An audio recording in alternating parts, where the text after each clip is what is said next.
Est-ce que vous vous souvenez de mon jeu, l'AGBK de Destiny of Athena? C'est un jeu que j'avais développé il y a de cela très longtemps sur le logiciel GameMaker 8.0. Maintenant que vous avez ça en tête, est-ce que vous vous souvenez de cette animation que j'avais postée en novembre 2023?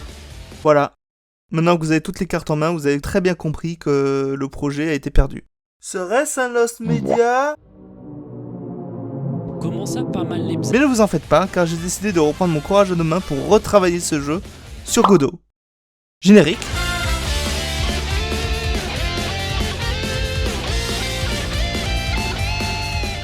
Alors avant de commencer, j'ai un petit fun fact à dire, je ne suis pas développeur de jeux vidéo professionnel.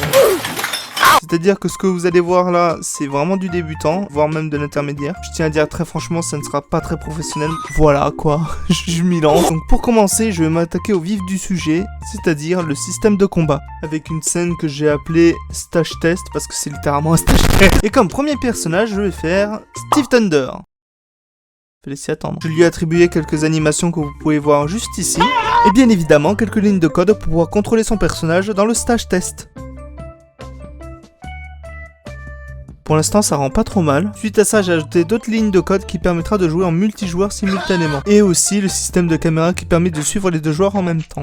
Attends, il y a pas de mur là Allez, maintenant je commence directement à bosser sur les premières attaques du personnage. Et comme première attaque, je décide de faire le combo principal. Ce qui était en soi plutôt facile à faire en vrai. Je suis de 143. Oh, non mais je plaisante hein. Sauf qu'il y a un hic, c'est que mon personnage a des problèmes de hitbox. Mais genre quand il frappe, il peut toucher l'adversaire de très loin. C'est littéralement il frappe n'importe où, ça touche. Donc après pas mal d'heures à chercher sur internet comment faire pour trouver une solution à ça, j'ai finalement trouvé par mes propres moyens. Et littéralement, ça fonctionne. Pas mal, non? Suite à ça, j'ai ajouté plus d'animation pour le personnage quand il se prend des dégâts. Et du coup... il a mal. Alors oui, tout ça c'est bien, mais qu'en est-il des barres de vie? Alors oui, ne vous inquiétez pas, je vais faire ça tout de suite.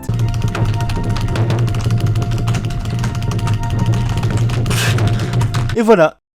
N'est-ce pas magnifique? Non. Je les intègre immédiatement dans le jeu, et j'enchaîne immédiatement sur le personnage quand il est KO. Allez, c'est pas... Et voilà, j'ai pu le corriger après quelques heures de travaux, comme vous pouvez le... constater... What the fuck? Wake up. Ok. Bon, après avoir corrigé ça, ajouté des attaques supplémentaires, je décide de m'attaquer à une cinématique d'intro. Là, je vais m'inspirer un petit peu des cinématiques d'intro qu'on voit dans One Piece Burning Blood juste avant de commencer un combat, c'est-à-dire un mouvement de travelling sur le décor, puis des séquences où on voit les personnages interagir entre eux. Et du coup, ça va me forcer à faire des dialogues vraiment originaux pour chaque combattant contre n'importe qui en fait. Littéralement, Steve contre Steve, ça va être: oh mon dieu, tu ne serais pas Steve Thunder? Non, je suis Stuff Thunder. I'm Captain Falcor. Are you Spanish? I like French food. Bon, blague à part, j'ai terminé l'introduction de Steve contre Steve.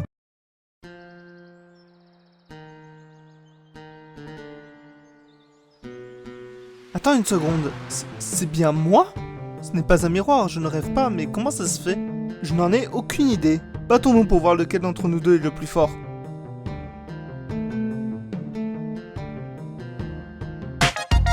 Après avoir fait ça, j'ai enregistré des voix pour le personnage.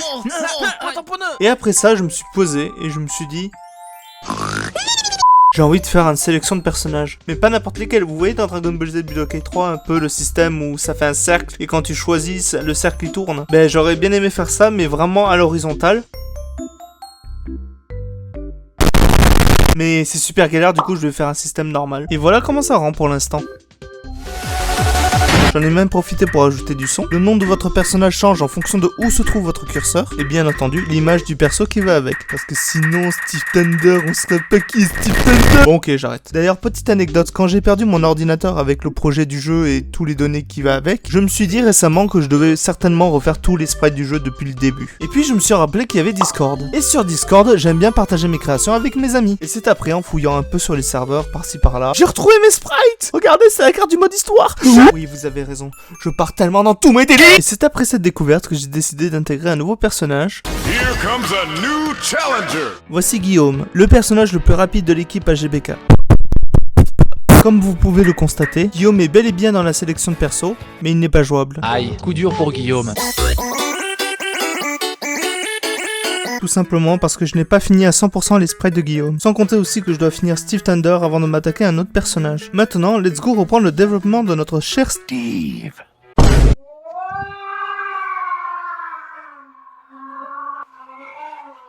Il a pété un câble. Après une longue, très longue pause, à cause de vous savez quoi, il est temps de reprendre là où je m'étais arrêté. Après ça, j'en ai profité pour ajouter les attaques aériennes de Steve, et j'ai même profité de ma pause pour faire cette animation d'intro de combat. Là, je viens de finir d'ajouter toutes les attaques de base du perso. Sauf qu'un truc va chambouler totalement le développement. Toute ma programmation a été faite en spaghetti. En plus, en dehors du développement du jeu, j'ai découvert et appris des astuces de programmation sur Godot. Et dans ces méthodes-là, j'ai découvert les state machines.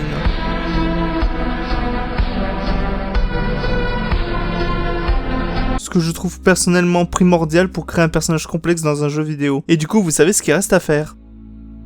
Tout recommencer depuis le début. Du coup, pour éviter de vous faire attendre la sortie de cette vidéo, j'ai décidé de m'arrêter là pour vous la sortir. Mais ne vous inquiétez pas, je sortirai une prochaine vidéo dédiée à la suite du développement du jeu, mais cette fois-ci avec un meilleur démarrage. Je l'espère. Sur ce, merci d'avoir regardé cette vidéo, j'espère que ça vous a quand même plu, et puis on se dit à très bientôt pour la suite. Bye!